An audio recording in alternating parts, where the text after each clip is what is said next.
لا إله إلا هو الملك القدوس السلام المؤمن المهيمن العزيز الجبار المتكبر سبحان الله عما يشركون هو الله الخالق البارئ المصور له الأسماء الحسنى يسبح له ما في السماوات والأرض وهو العزيز الحكيم. Kita awali bersalawat dan salam ke atas junjungan kita Rasulullah sallallahu alaihi wasallam. Allahumma shalli wa sallim wa barik alaihi wa alihi. As-salatu ala nabi wa salamu ala rasul asy-syafi'il 'ala'i wa Muhammad arabi. As-salatu ala nabi wa salamu ala rasul asy-syafi'il 'ala'i wa Muhammad arabi. Khairu mawdi'a syara al-musyafa'u fil wara. Khairu mawdi'a syara al-musyafa'u fil wara. Man bihi qullat 'ura kulli 'abdin muslimin. Man bihi qullat 'ura kulli 'abdin muslimin. As-salatu ala nabi wa salamu ala rasul asy-syafi'il 'ala'i wa Muhammad arabi. Man bihi qullat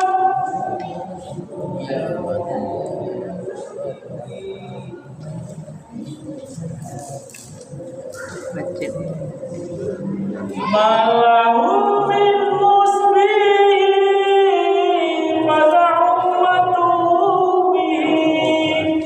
Malahu min muslimin wa da'watuhu bihi. Man yamut bi hubbihi nala kullal maqlabi. Man yamut bi hubbihi nala kullal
السلام عليكم ورحمة الله وبركاته.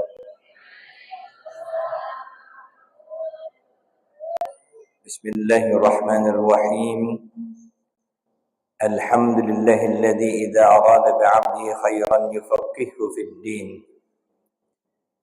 والصلاة والسلام على سيد الأنبياء والمرسلين، سيدنا وحبيبنا وشفيعنا وقرة أعيننا ومولانا محمد وعلى آله وصحبه أجمعين. سبحانك لا علم لنا إلا ما علمتنا إنك أنت العليم الحكيم، ولا حول ولا قوة إلا بالله العلي العظيم. وكلهم من رسول الله ملتمس غرفا من البحر أو رشفا من الديم. مدد يا سيدي ورسول الله يا أصحاب رسول مدد. مدد يا شيخي إلهي أنت مقصودي ورضاك مطلوبي. اللهم فقهنا في الدين وعلمنا التأويل. Yang sama-sama kita muliakan para ulama, guru-guru kita. Alhamdulillah ada bersama kita guru kita Dr. Wahab dari UIN USS Jambi, dan juga beliau imam di Masjid Al-Ansar, masjidnya Pak Rektor, bersama kita. Bapak-bapak, tua-tua tangganai semua, ibu-ibu, dan seluruh yang hadir. Ini ada santri-santri juga ya? Ada Pak ya? Masya Allah ya. Ada santri-santri Masya Allah ya. Oh Masya Allah. Talibat fi Madrasah Ats-Tsanawiyah Insan Madani. Masya Allah.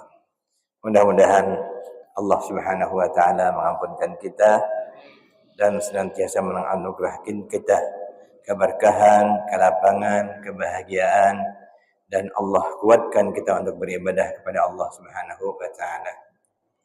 Kalau ananda saya Dr. Rosalinda ada enggak nih?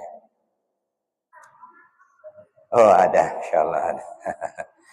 Ini Dr. Nurdin. Insyaallah.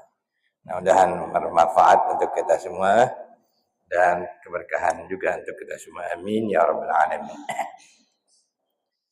Malam hari ini sudah sebulan berlalu tanpa terasa dari pertemuan kita sebelumnya.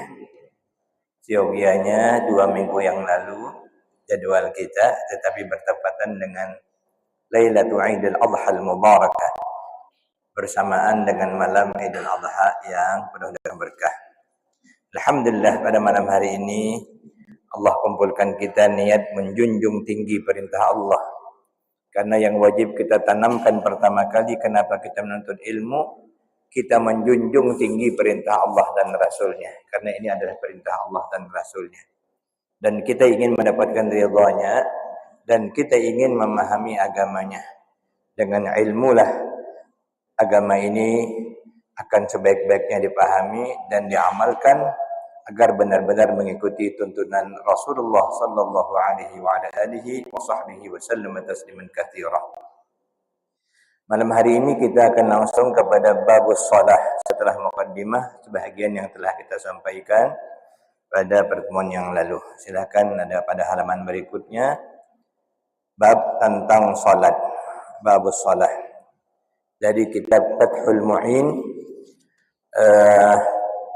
للعلامة Syekh Zainuddin bin Abdul Aziz Al-Malibari Asy-Syafi'i, yang merupakan kitab induk dari mazhab Asy-Syafi'iyah dan termasuk yang paling banyak dirujuk oleh ulama-ulama Indonesia dan yang menjadi kitab rujukan di pesantren-pesantren di Indonesia.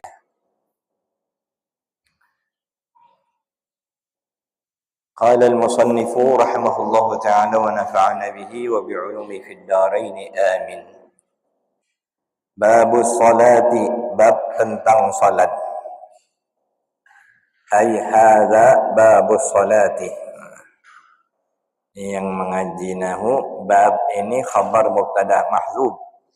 Taqdiruhu hadza babus salati. Ini adalah bab salat atau bab yang menyatakan tentang salat.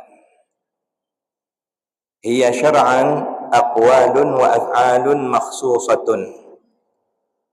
Salat ini secara syarak definisinya adalah aqwalun, berisi beberapa ucapan, wa af'alun, beberapa perbuatan, makhsusatun, yang tertentu, mubtatahatun bit takbiri, yang dimulai dengan takbir, mukhtatamatun bit taslimi, yang ditutup dengan salam. Jadi dia perkataan, dia perbuatan, tetapi tertentu sesuai dengan aturannya. Pembukanya takbir, penutupnya salam.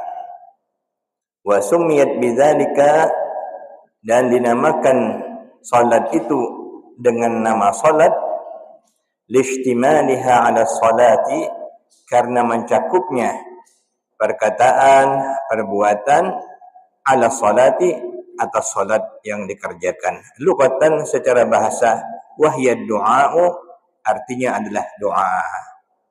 Jadi salat ini dia sebenarnya maknanya adalah doa, juga bermakna zikir dalam riwayat yang lain. Yang dilakukan ada perkataan, perbuatan khusus, tentu yang sifatnya tauqifi, yang datang diajarkan oleh Rasulullah sallallahu alaihi wasallam. Wal mafruḍatul 'ainiyatu khamsun, dan salat-salat yang difardukan, al-'ainiyatu, yang fardu ain sifatnya.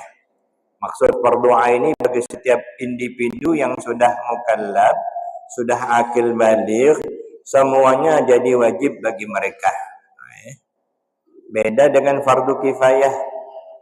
Kalau fardu ain wajib bagi setiap orang. Kalau fardu kifayah, apabila ada sebahagian orang yang sudah mewakili, gugurlah kewajiban bagi orang ramai.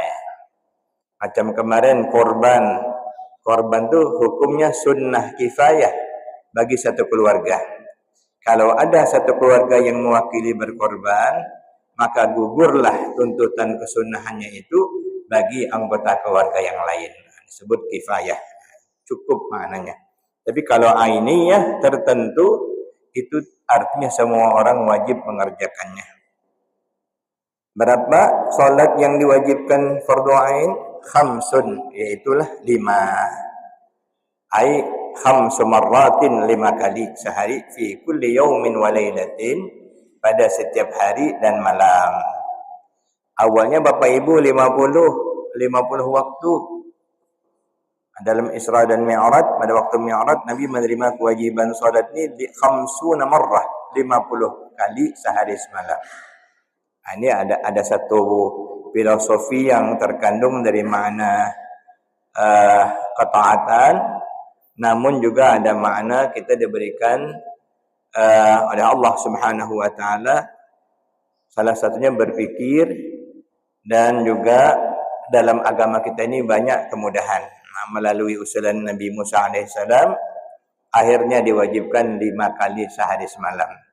5 kali sehari semalam nilainya sama dengan 50 kali sehari semalam. Itu merupakan anugerah Allah Subhanahu wa taala.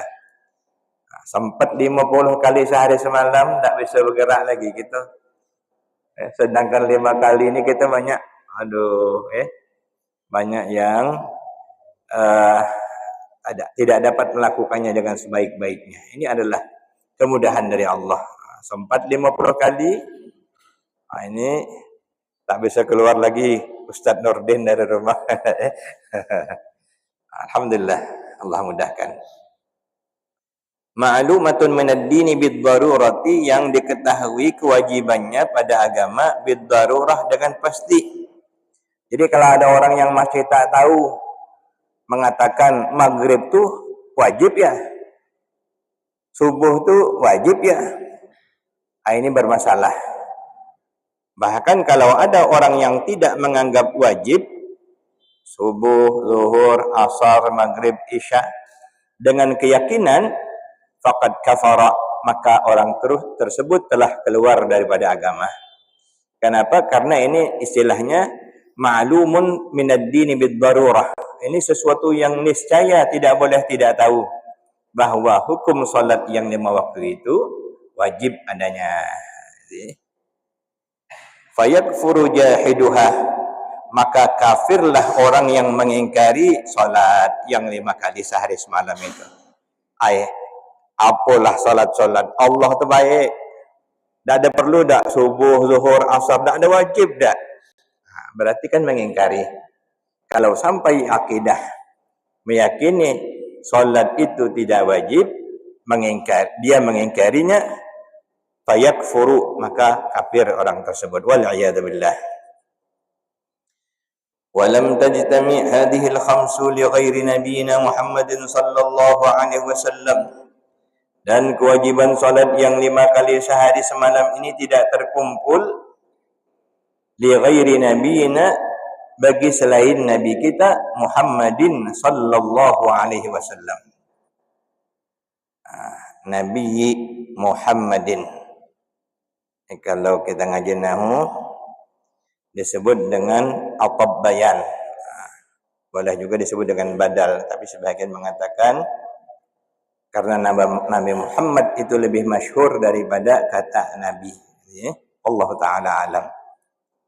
Makanya harakatnya juga kasrah untuk anak santri kita. Wa furidat lailatul Isra'i ba'da an-nubuwati, dan salat itu diwajibkan kapan mulainya?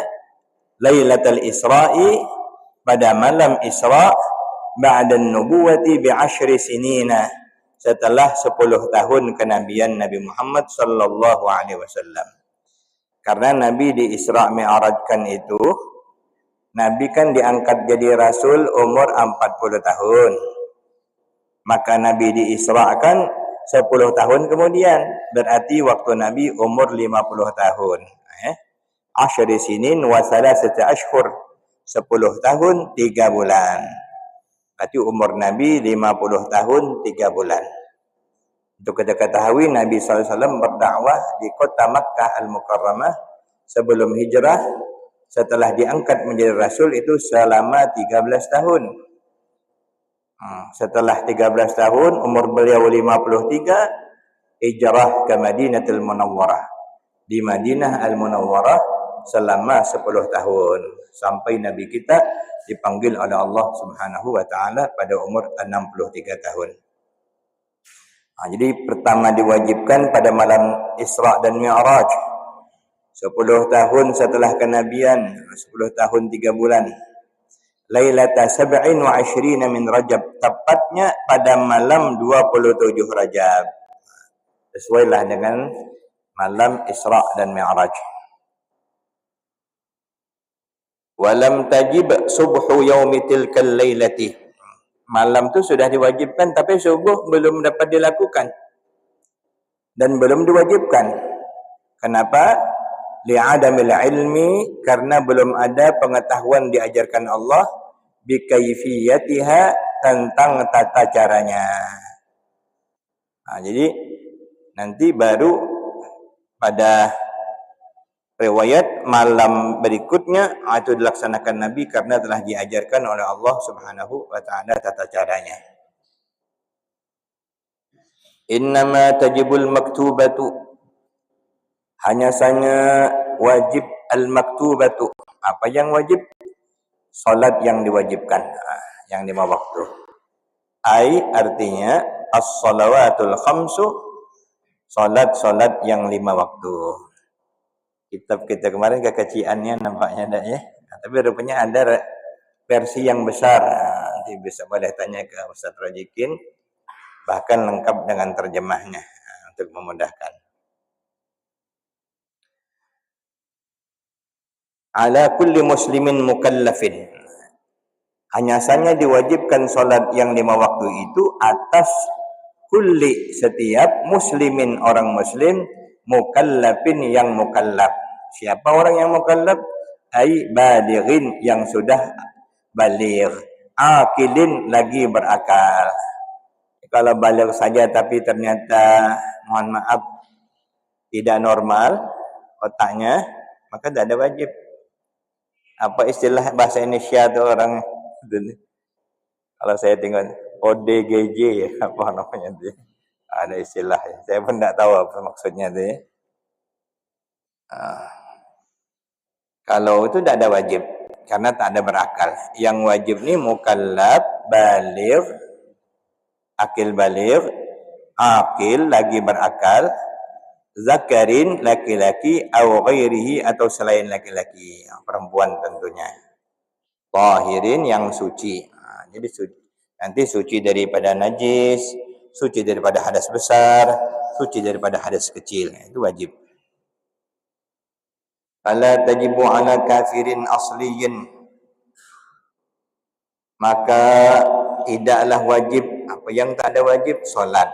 Itu fa'il maknanya. Fala tajibu solatu, maka tidaklah wajib solat itu ala kafirin, atas orang kafir, asliyin yang asli, yang asal, wasabiyin tak pula wajib atas anak kecil, wa majnunin dan atas orang gila, wa mughma alaih dan orang yang sakit ayan, disebut juga orang yang sedang pingsan, ya. Wa sakrana dan orang yang sedang mabuk.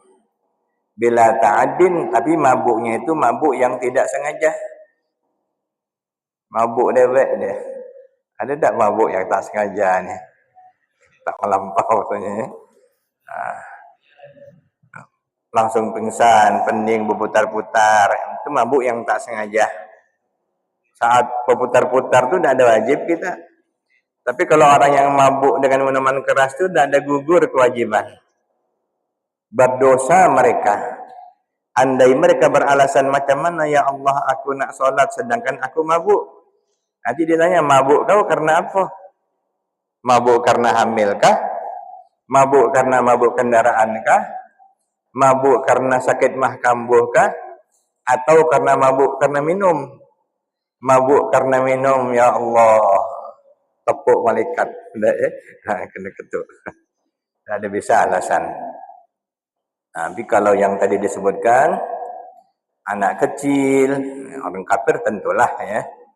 Orang gila, orang pingsan atau yang sedang katakanlah tak sadar, orang mabuk yang memang mabuk, yang tanpa dia sengaja, itu tidak ada wajib. Kenapa? Li'adami taklifihim. Orang seperti itu sedang tidak dibebani. Sama dengan orang lupa, ya. Rufi'an ummati salas, diangkat daripada umatku karena 3 hal. Pertama kali adalah linnisyan, karena lupa, itu antara lain ya. Karena ketiduran, walil junun, karena gila.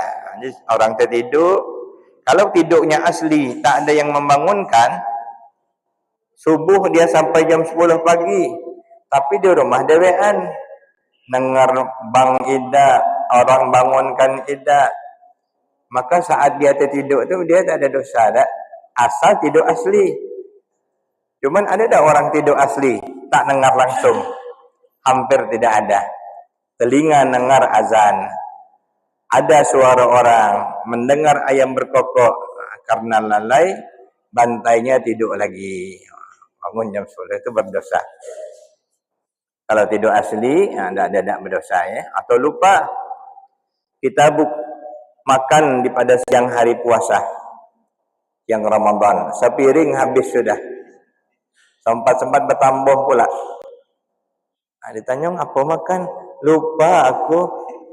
Alhamdulillah, asal lupa asli.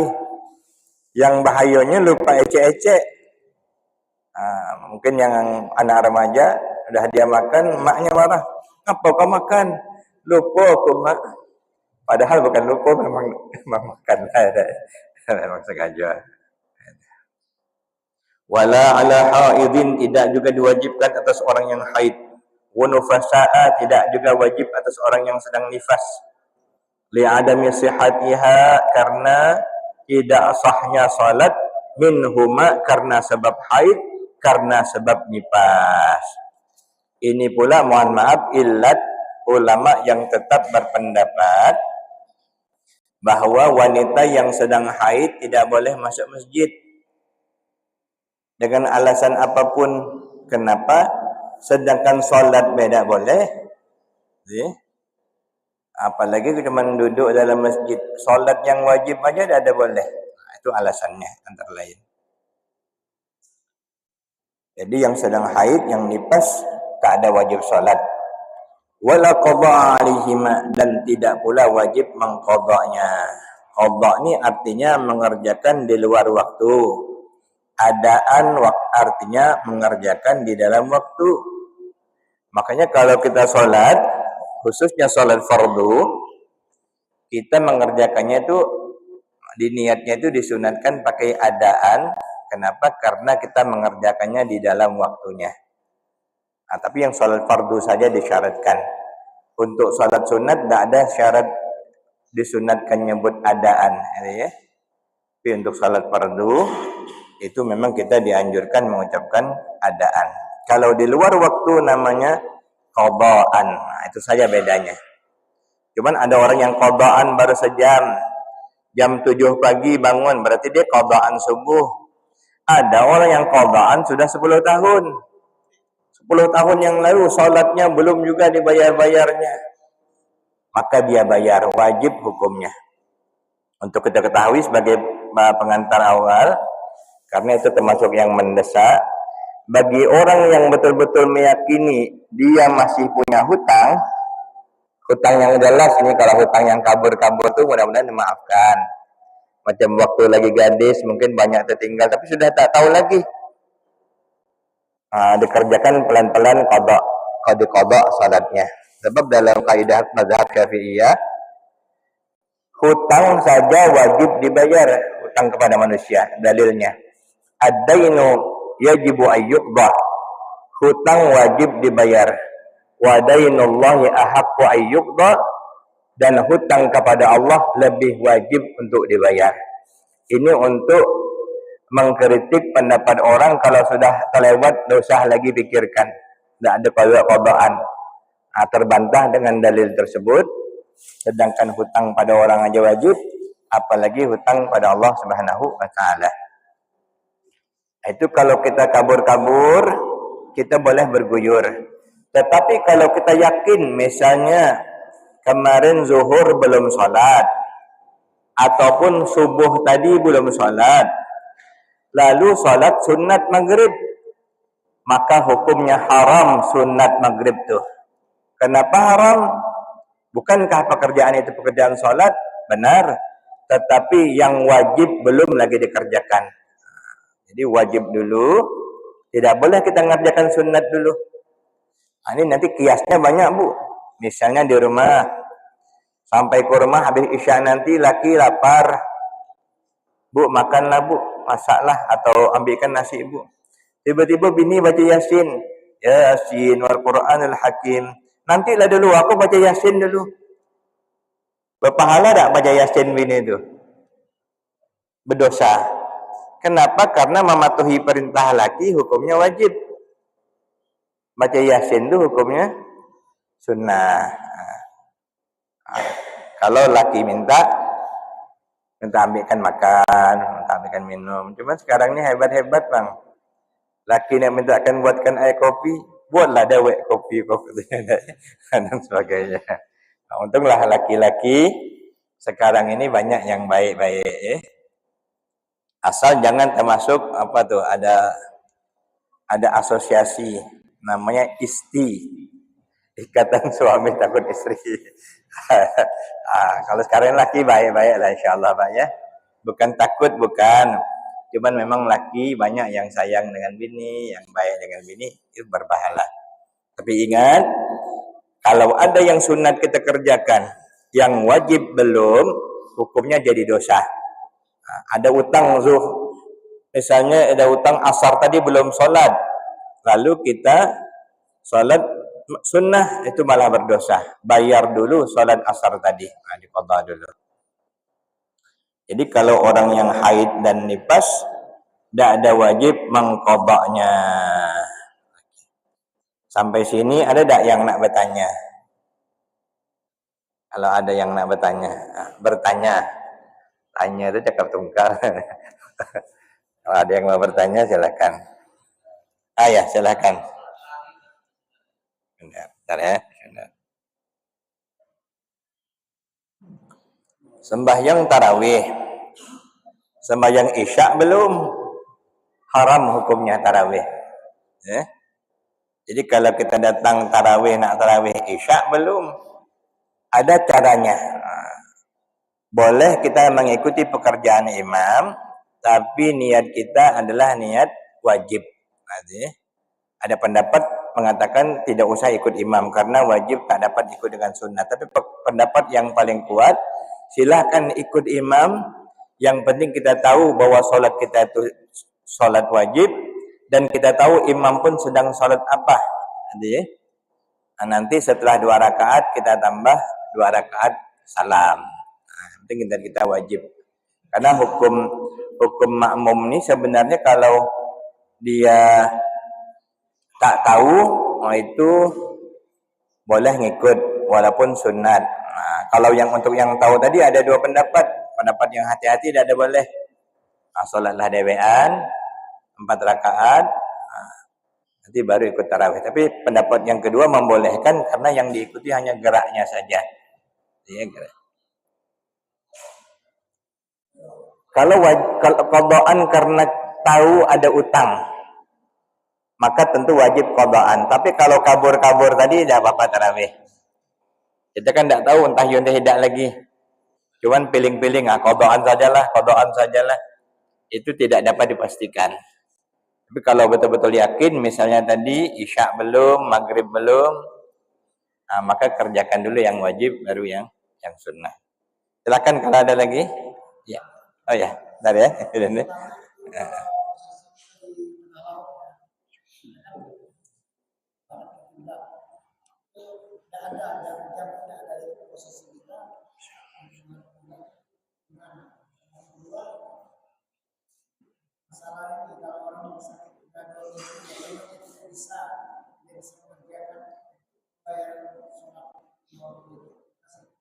Ya, insyaallah. Tidak apa-apa ya, sebenarnya memang ada nanti tapi tidak apa-apa. Yang di tengah laut tuh, ini orang tengah laut zaman dulu lah nih. Kalau zaman sekarang lengkap alat sudah ada ya. Sekarang ada HP, ada kompas, ada pengecek. Kalau orang dulu kan makanya dulu ada ayat tentang An-Najm, bintang, itu memang ada hikmahnya, salah satunya untuk mengetahui mawaqitus shalah. Perubahan waktu itu, waktu-waktu sholat dapat diketahui daripada gelincir matahari, perjalanan bintang, jarak dan sebagainya. Tentunya dengan ilmu, ya, tentunya. Wajib beristihad semampunya. Dan boleh asal langsung minimal kita nengok-nengok dulu. Sampai punya keyakinan arah kiblat dan waktunya memang tepat. Misalnya tak ada semua, jam tangan tak ada ya. Tentu kita dari misalnya isya, maghrib, kalau maghrib itu merah, misalnya syafaq.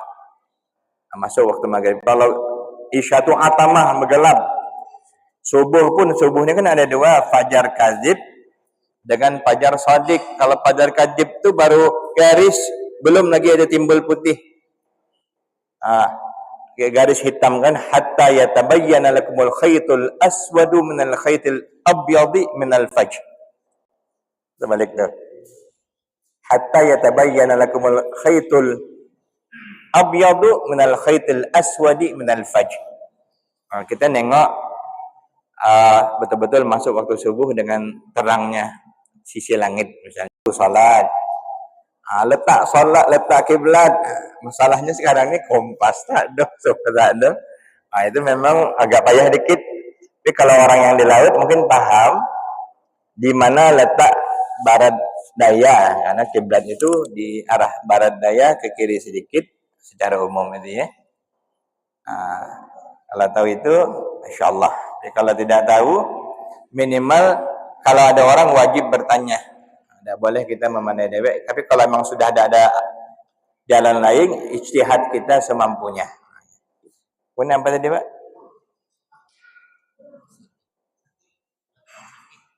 Oh, orang sakit. Sudah 2 minggu. Seyogianya yang sehat mewudukkan yang sakit.